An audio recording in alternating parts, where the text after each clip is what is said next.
నా పేరు మీరా. నేను ప్రేమలో పడింది ఒక మనిషితో కాదు, ప్రతిరోజు ఉదయం 8:15కి వినిపించే ఒక పెన్ డ్రైవ్ సౌండ్తో. నేను హైదరాబాద్ అశోక్ నగర్లో ఒక జిరాక్స్ షాప్ నడుపుతాను. పేరు శ్రీ సాయి ప్రింట్స్ ఎదురుగా యూపీఎస్సి కోచింగ్ సెంటర్. 2 ఏళ్లుగా ప్రతిరోజు ఉదయం 8:15కి ఒక అబ్బాయి వస్తాడు. పేరు అర్జున్. చేతిలో ఎప్పుడు ఒక నల్ల పెన్ డ్రైవ్. అక్క, కరెంట్ అఫైర్స్ డబుల్ సైడ్ స్టెప్పుల్ వద్దు, అంతే, ఇంకో మాట లేదు.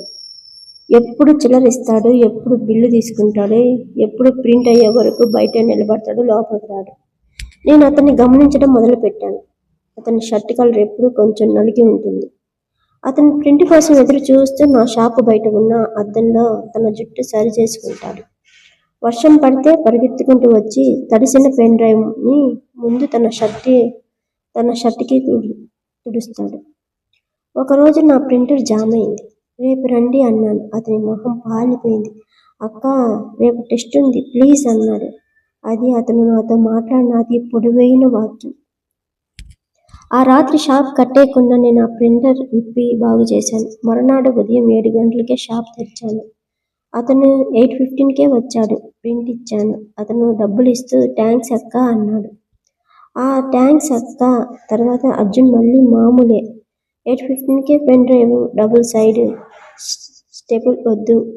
అలా ఇంకో 6 నెలలు గడిచాయి. నేను అతనితో మాట్లాడడం మానేశాను. అతను రావడం, నేను ప్రింట్ ఇవ్వడం, ఇదే నా ఉదయం అయిపోయింది. ఆ రోజు సెప్టెంబర్ 17. అర్జున్ రాలేదు. 8:15 అయిపోయింది. 8:30 అయింది, 9 అయింది, రాలేదు. మర్నాడు కూడా రాలేదు. వారం గడిచింది. 14 రోజులు. నా షాపు ఉదయం 8:15కి చాలా నిశ్శబ్దంగా అనిపించడం మొదలుపెట్టింది. పెన్ డ్రైవ్ పెట్టే టక్ అనే సౌండ్ లేదు. బయట అద్దంలో జుట్టు సరిచేసుకునేలా లేదు. కోచింగ్ సెంటర్లో అడిగాను. అర్జున్, యూపీఎస్సి రిజల్ట్ వచ్చాయి కదమ్మా, ఆ బ్యాచ్ అంతా వెళ్ళిపోయారు అన్నారు. ఆ రాత్రి షాప్ కట్టే ముందు నా కంప్యూటర్లో పాత ఫైల్స్ డిలీట్ చేస్తున్నాను. అక్కడ ఒక ఫోల్డర్ కనిపించింది. పేరు మీరా అక్క, ఫైనల్. ఓపెన్ చేశాను. అందులో 2 ఏళ్లుగా అతను ప్రింట్ చేయించుకున్న ప్రతి కరెంట్ అఫైర్స్ పీడిఎఫ్ ఉంది. ఒక్కొక్కటి ఓపెన్ చేశాను. ప్రతి ఫైల్ చివరి పేజీ ఫూటర్లో తెల్లటి ఫాంట్స్తో చాలా చిన్నగా ఒక లైన్ రాసి ఉంది. ప్రింట్లో కనపడదు. కంప్యూటర్లో జూమ్ చేస్తేనే కనిపిస్తుంది. మొదటి ఫైల్. ఈ షాప్లో ప్రింటింగ్ బాగా వస్తుంది. 6వ నెల ఫైల్. ఈ అక్క నవ్వితే బాగుంటుంది. ఎప్పుడు సీరియస్గా ఉంటుంది. ఏడాది తర్వాత. ఈరోజు నా బర్త్డే, ఎవరికీ చెప్పలేదు. అక్క విష్ చేస్తే బాగుండు. ప్రింటర్ జామ్ అయిన రోజు ఫైల్. థ్యాంక్స్ అక్క, నిజంగా థ్యాంక్స్. చివరి ఫైల్. సెప్టెంబర్ 16. అతను వచ్చిన ఆఖరి రోజు. ఫుటర్లో ఇలా ఉంది. మీరా గారు, నన్ను అక్క అని పిలవకండి. నా పేరు అర్జున్. నాకు 26 ఏళ్ళు. మీకు 26 ఏళ్ళే. నేను యూపీఎస్సి క్లియర్ చేశాను. ర్యాంక్ 142 ట్రైనింగ్ కోసం విశాఖపట్నం వెళ్తున్నాను. 2 ఏళ్లుగా ప్రతిరోజు మీ షాపుకి రావడం కోసమే 6 గంటలకు లేచేవాడిని. చెప్పే ధైర్యం లేక ప్రతి పీడిఎఫ్లో దాచాను. మీరు ఎప్పుడైనా చూస్తారేమో అని చూడకపోయినా పర్వాలేదు. మీ ప్రింటర్ ఎప్పుడు జామ్ కాకూడదు. అర్జున్. ఫోల్డర్లో ఇంకో ఫైల్ ఉంది.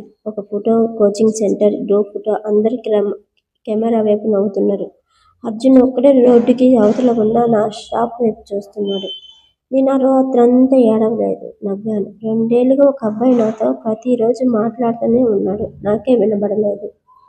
మరునాడు ఉదయం నేను షాప్ తెరవలేదు. ఒక కవర్ తీసుకున్నాను. అందులో ఒకే ఒక కాగితం పెట్టాను. అది నేను ప్రింట్ చేసిన కాగితం. తెల్లటి ఫాంట్తో కాదు, నల్లటి పెద్ద అక్షరాలతో. అర్జున్, నా పేరు మీరా. నాకు 26 ఇయర్స్. నాకు అక్క అనే పిలిపించుకోవడం ఇష్టం లేదు. నువ్వు రేపు ఉదయం 8:15కి వస్తే నీకు స్టెపుల్ చేసి ఇస్తాను. మీరా. నేను సికింద్రాబాద్ రైల్వే స్టేషన్కి వెళ్ళాను. విశాఖపట్నం వెళ్ళే ట్రైన్ ఎక్కాను. అతని అడ్రస్ నాకు తెలియదు, ఫోన్ నెంబర్ తెలియదు. నా చేతిలో ఒక కవర్ మాత్రమే ఉంది. ట్రైనింగ్ అకాడమీ గేట్ బయట నిలబడ్డాను. గార్డుని అడిగాను. యూపీఎస్సి అర్జున్, ర్యాంక్ 142 అని. అతను లోపలికి ఫోన్ చేశాడు. 10 నిమిషాల తర్వాత అర్జున్ పరిగెత్తుకుంటూ వచ్చాడు. యూనిఫామ్లో ఉన్నాడు. షర్ట్ కలర్ ఇప్పుడు నలగలేదు. నన్ను చూసి అలాగే ఆగిపోయాడు. మాట రాలేదు. నేను ఆ కవర్ అతని చేతిలో పెట్టాను. ప్రింట్ అవుట్ తీసుకో, డబుల్ సైడ్ స్టెపుల్ చేసే ఉన్నాను అన్నాను. అతను కవర్ తెరిచి చదివాడు. తలెత్తాడు, నవ్వాడు. అక్క అంటే మీరా గారు, మీరు ఇంత దూరం అని నసిగాడు. నేను నవ్వాను. ఇంకోసారి అక్క అంటే ప్రింట్ రేట్ డబుల్ చేస్తాను అన్నాను. అతను నవ్వాడు. 2 ఏళ్లలో నేను విన్న అతని మొదటి పెద్ద నవ్వు అది.